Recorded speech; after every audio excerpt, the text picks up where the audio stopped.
이게 이제 노화가 아니라 만약에 망막 문제로 인한 비문증 현상이라면은 안과에서는 이거는 응급 상황입니다.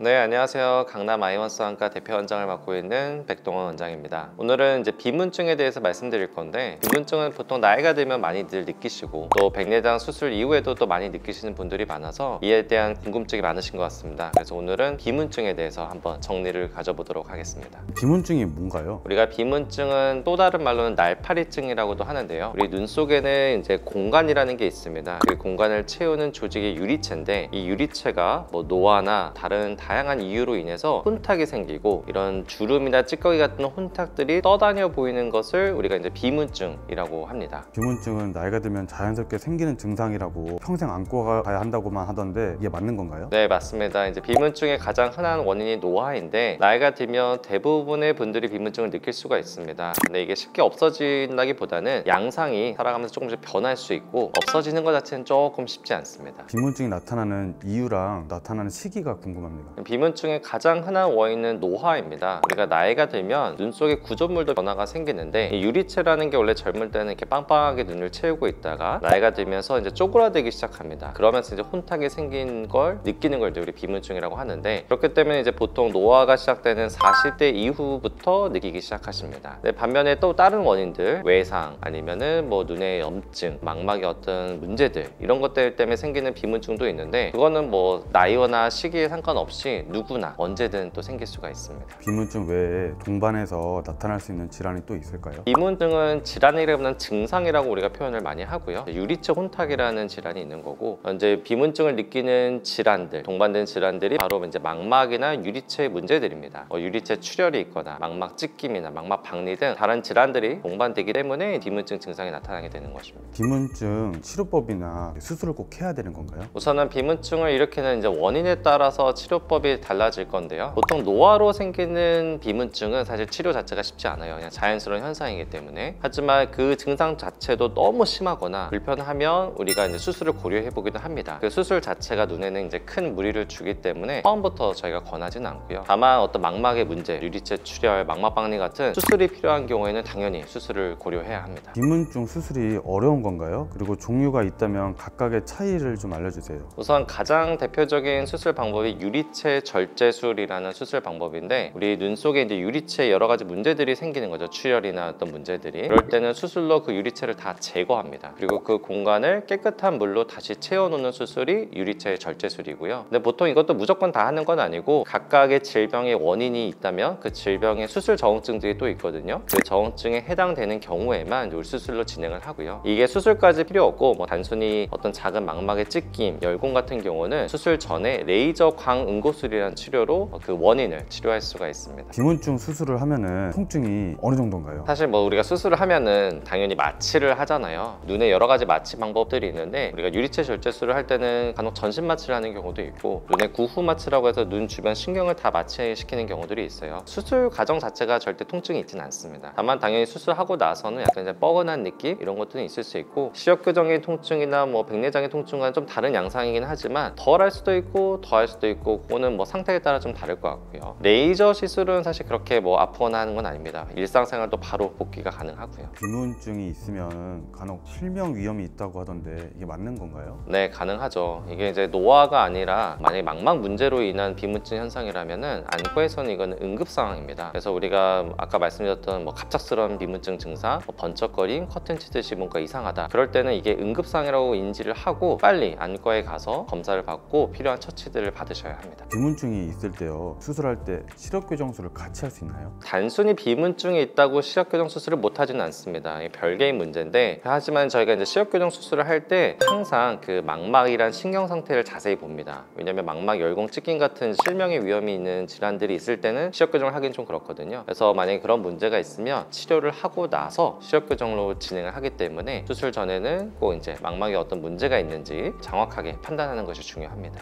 실제로 실명에 닥치거나 위험한 상황도 보신 적 있을까요? 비문증 자체가 실명 순간까지 가진 않아요. 이미 시력이 떨어지거나 커튼 치듯이 아예 한쪽 시야가 가려지거나 한데 그 직전까지 오신 분들은 간혹 옵니다. 그런 경우는 뭐 레이저 치료로 우리가 막을 수 있다면 막지만 빠른 치료가 필요하거나 수술적 치료가 필요하면 저희도 바로 이제 대학병원으로 의뢰를 해드립니다.